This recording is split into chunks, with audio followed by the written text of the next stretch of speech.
Hello tubers, this is an Axel SCX10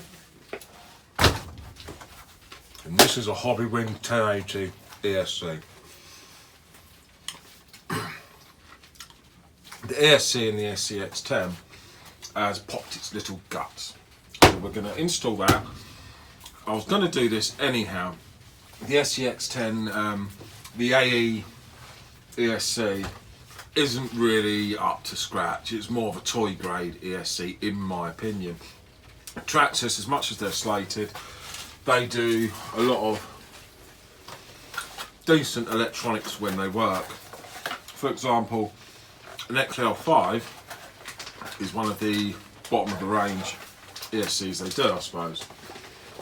And yet it goes from throttling to brake, and a positive brake, not a acceleration straight to a reversing brake. That's no good.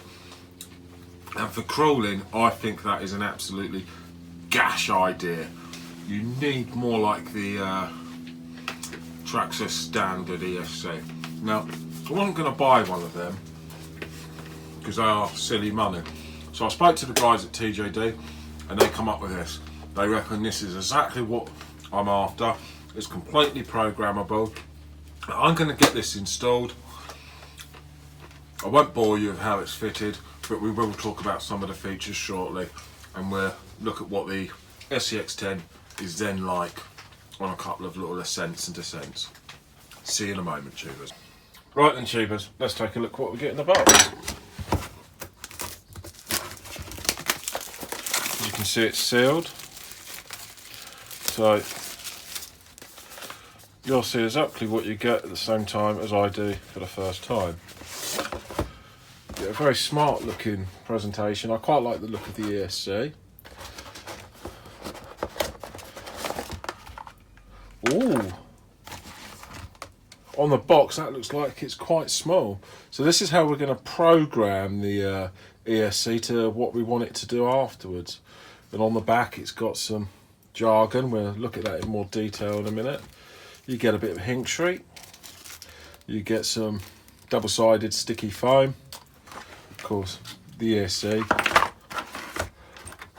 You get an on-off button, which is quite good because the Axel doesn't have one as standard. Some cable ties, an extension, and some destructions. We got some gash stickers. Look at that. Some Hobbywing stickers. Maybe in the future we'll stick up on the back of my shed wall like a VW camper. I mean, that would bring a lovely bit of toot into the atmosphere as well. Anyway, we don't need that. We've got the instructions as well. I'm not gonna go through all of this with you guys. I'm gonna start soldering the bits that I need. Gonna get my terminals on for my motor can and get going. Oh no. Thank you, Mark. The pink one. A nice pink one for you. We had to put the pink gash one on first.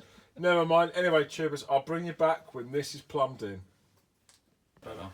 Right then, tubers, I've got it fitted, as you can see, and I hope you'll agree. A nice, neat job. I've already tested it and I've already programmed it. It was really easy. I was a bit upset how easy it was to program. I was expecting to be effing and blinding, but I wasn't. That was really simple. Let's just... It's not gash. It's not the gash throw. This is the programming card. Is that in view? This is the programming card. You plug one end of this wire into the programming card. The other end goes into the ESC. I'm going to make a proper video about this little Hobbywing ESC because it'll do it more justice separately.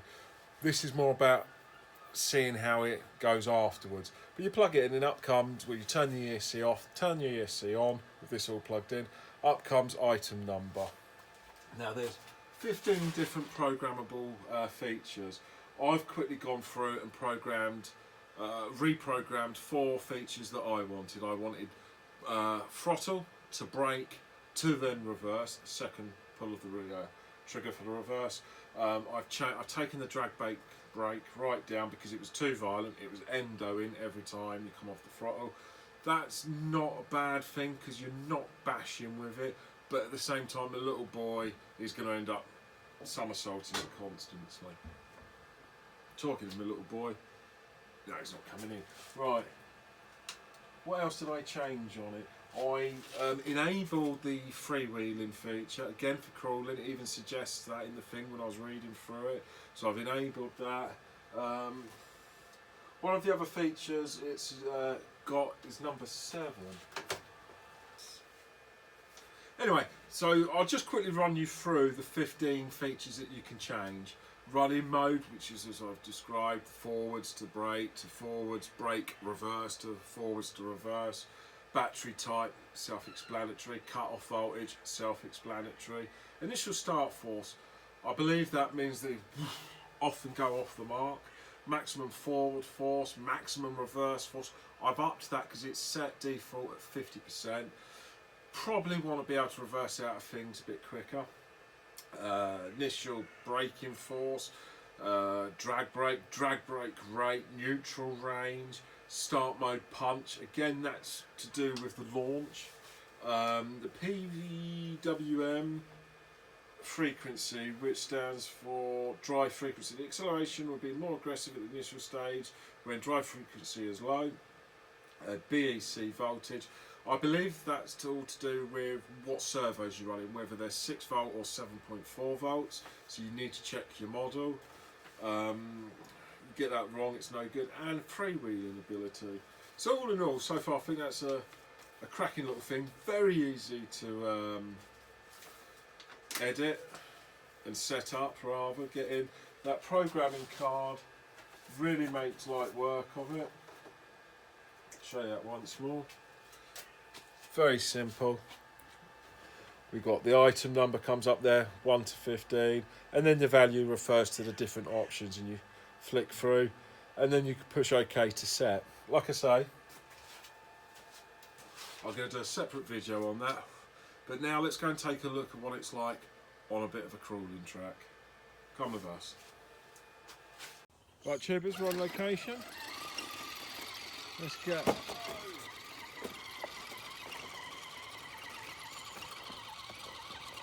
Come on, Axial. She's finding the grip now. That's good.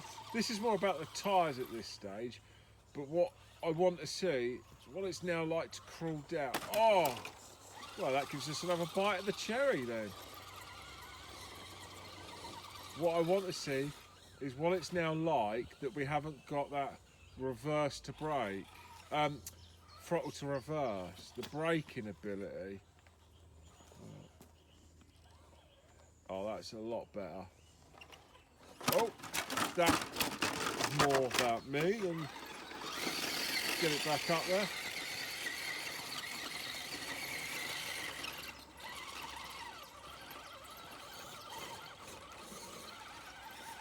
This is very loose terrain, tubers. That's the path we're going to have to crawl down.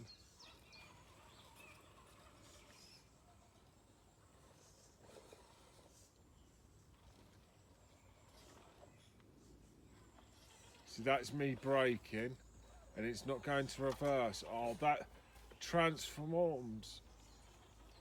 This, there we go, look, I'm holding it on the brake. See it? I think you can see it. That is on the brake, and then we can. Look at that. That is fantastic.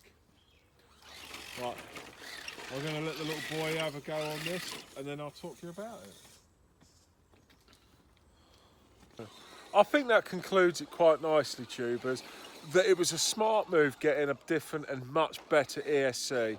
Those standard ones with the throttle to reverse, they're too toyified. They're not realistic. They don't have the ability to brake properly over E-rolls. And that for me, a bit more of a purist on the topic, I suppose, or the nature, I don't want that. I want to be able to go forward to brake to reverse. It's more realistic. When you're driving, you don't just slam these things in your car into reverse to come to a halt. So I don't want my remote control car doing that. I'm sure it wouldn't take much programming. It wouldn't cost some of these manufacturers anything to just do this on the cheaper versions.